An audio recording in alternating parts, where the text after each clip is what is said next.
Akan çay kimi akar göresen, üstüne yağışlar yağar göresen, seninle yandırıp yakar göresen, özü öz külünden dirilen adam.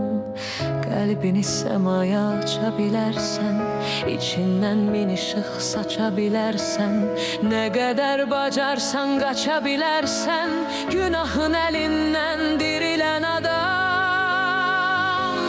Sıyrılıp her defa günah sesinden, kurtulduk xəyanət qəhqəhəsindən, hansısa bəstəkar zümzüməsindən, bir şair dilindən dirilen adam.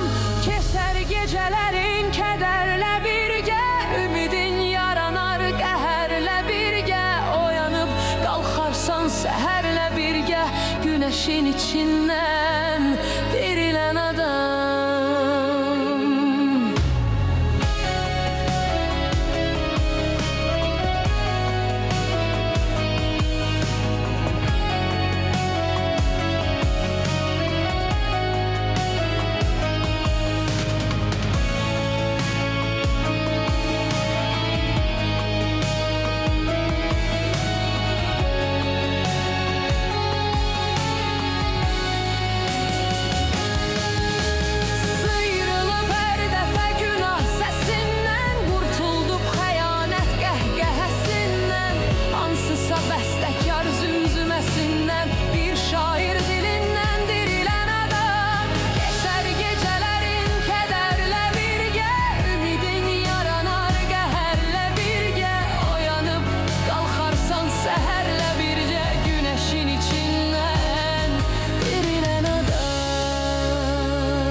Dirilen adam.